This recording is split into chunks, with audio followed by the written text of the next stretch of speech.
जी, आप कहाँ चले गए थे? आपको आने में बहुत देर लग गई। क्या करूं लाडो, इस तेज बारिश की वजह से मुझे कहीं पर भी अनाज नहीं मिल रहा था। फिर भी मैं दूर जाकर ये थोड़ा अनाज लेकर आया हूँ। इससे बच्चों का थोड़ा पेट भर जाएगा। ये बारिश तो रुकने का नाम ही नहीं ले रही। पिछले 4 दिनों से हमारे जंगल में लगातार तेज बारिश हो रही है। मैंने पूरा घर छान मारा, लेकिन घर में अभी थोड़ा भी अनाज नहीं है। अभी के लिए बच्चों को ये अनाज खाने दो। जब बारिश थोड़ी कम हो जाएगी तब मैं फिर से बाहर जाकर अनाज की खोज करूँगा। बल्लू जो अनाज लेकर आया था, बच्चे उस अनाज को खाने लगे। थोड़ी ही देर में सारा अनाज खत्म हो गया। मम्मी, मुझे और अनाज चाहिए। मुझे बहुत भूख लगी है। हाँ मम्मी, मुझे भी। बल्लू जी, हम तो और 1-2 दिनों तक बिना अनाज खाए रह सकते हैं, लेकिन हमारे बच्चे नहीं रह सकते। मैं एक काम करती हूँ, अभी बाहर जाकर कहीं से अनाज ढूंढकर लेकर आती हूँ। नहीं लाडो, अभी बाहर बहुत तेज बारिश चल रही है। तुम्हें उड़ने में परेशानी होगी, क्योंकि तुम्हारे पंख छोटे हैं और तुम्हारा बच्चों के साथ रहना बहुत ज़रूरी है। इसलिए मैं ही वापस जाता हूँ। ठीक है बल्लू जी, लेकिन आप ज़्यादा दूर मत जाना और घर वापस जल्दी आ जाना। मुझे और बच्चों को अकेले घर में डर लगता है। और हाँ, इस तेज बारिश में शिकारी पंछी शिकार की तलाश में घूमते रहते हैं, इसीलिए आप सतर्क रहना। हाँ लाडो, मैं मेरा ध्यान रखूँगा। चलो, अब मैं चलता हूँ। बल्लू अपने घर से निकल पड़ता है। हे ऊपर वाले, मेरे पति की रक्षा करना। मम्मी, मुझे बहुत डर लग रहा है। डरो मत बेटा, मैं हूँ ना तुम्हारे पास। मम्मी, मुझे बहुत भूख लगी है। लाडो ने घर में फिर से तलाश की। तभी उसे एक डिब्बे में थोड़ा सा अनाज मिल गया। ये लो बच्चों, मुझे डिब्बे में थोड़ा अनाज मिला है। पापा के आने तक आप इसे खा लो। बच्चे अनाज खाने लगे। मम्मी, आप नहीं खाओगी? आप भी हमारे साथ थोड़ा खाओ ना। नहीं बेटा, आप खा लो, मैं पापा के वापस आने के बाद खा लूंगी। बारिश और तूफान इतना तेज था कि उसमें लाडो का घोंसला जोर जोर से हिल रहा था। लेकिन लाडो इस हालात में अपने बच्चों के पास रहने के अलावा और कुछ भी नहीं कर पाई। इस बारिश से बचने के लिए मैं शिकार की तलाश में लगातार 2 दिनों से आसमान के ऊपर उड़ रहा हूँ, लेकिन अभी तक मुझे एक भी शिकार नहीं दिखा। अब मैं बहुत बोर हो गया हूँ। मुझे बहुत जोरों की भूख लगी है।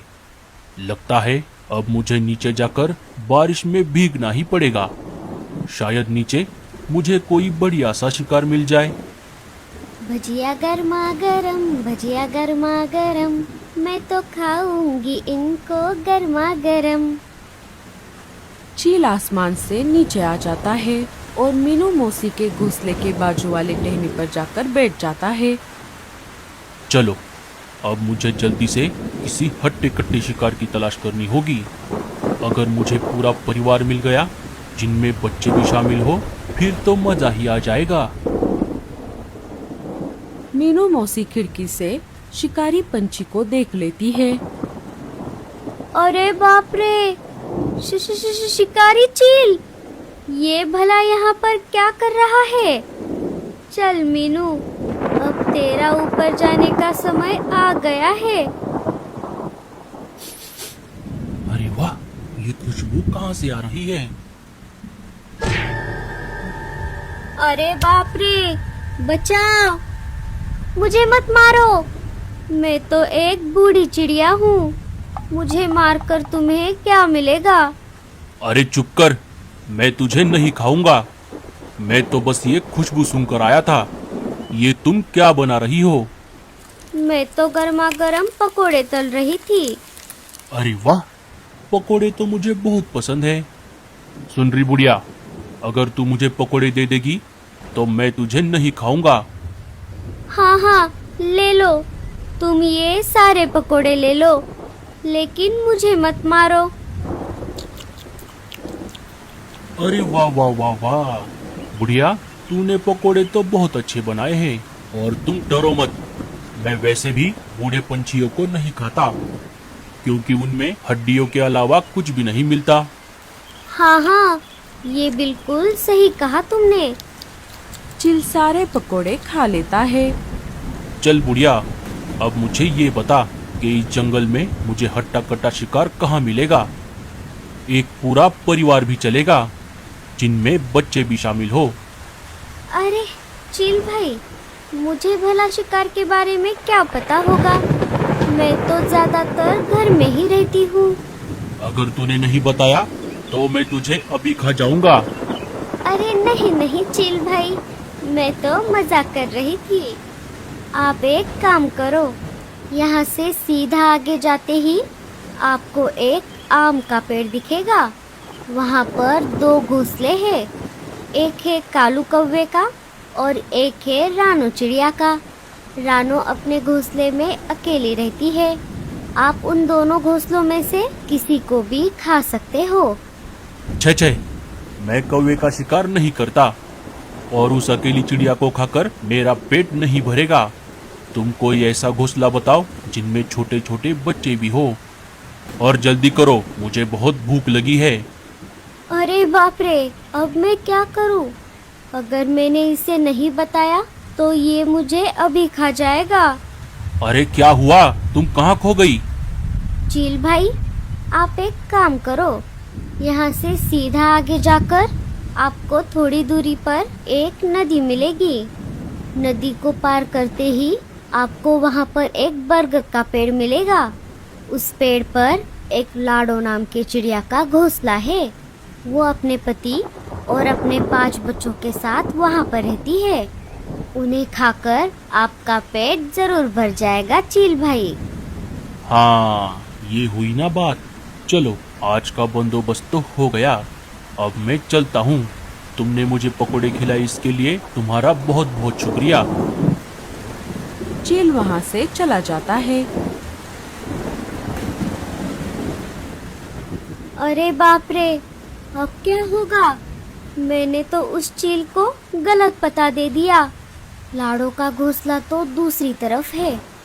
अगर वो वापस यहाँ पर आ गया तो वो मुझे नहीं छोड़ेगा। अब मुझे कैसे भी करके लाडो को ये बात बतानी होगी। मीनू मौसी वहाँ से लाडो के घर के तरफ निकल पड़ती है। इधर तेज तूफान और बारिश की वजह से लाडो का आधा घोंसला टूट जाता है और बारिश का पानी घोंसले के अंदर आने लगता है। अरे बाप रे, ये क्या हो गया? अब बारिश का पानी घोंसले के अंदर आ रहा है। अगर हम ऐसे ही भीगते रहे तो हम सब बीमार पड़ जाएंगे। मुझे बच्चों को लेकर घोंसले के बाहर जाना होगा। चलो बच्चों, हमें ये घोंसला छोड़ना होगा।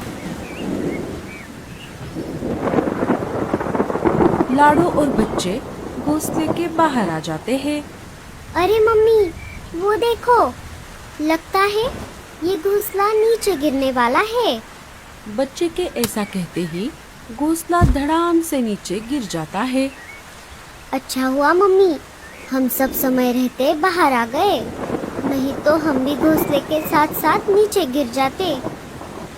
मम्मी, अब हम इस तेज तूफान और बारिश में कहाँ जाएंगे? बच्चों, आप सब मेरे पीछे पीछे आ जाओ। मुझे हमें रहने के लिए एक अच्छी और सुरक्षित जगह पता है। वो घोंसला एक पेड़ के तने में बना हुआ है। वहाँ पर शिकारी पंछी भी नहीं आ सकते। बच्चे और लाडो वहाँ से निकल पड़ते हैं। उनके जाते ही मीनू मौसी वहाँ पर आ जाती है। अरे बाप रे, ये सब क्या हो गया? मैंने तो चील को गलत पता बताया था। लगता है चील ने उन्हें ढूंढ लिया और पकड़कर यहाँ से ले गया। ये सब मेरी वजह से हुआ है। लाडो, बच्चों, बल्लू, मुझे माफ कर दो। अब मेरा भी यहाँ पर रहना ठीक नहीं है। मैं मेरे पुराने घोंसले के तरफ भी नहीं जा सकती। अब मुझे भी कोई दूसरी जगह ढूंढनी होगी। मीनू मौसी भी वहाँ से चली जाती है।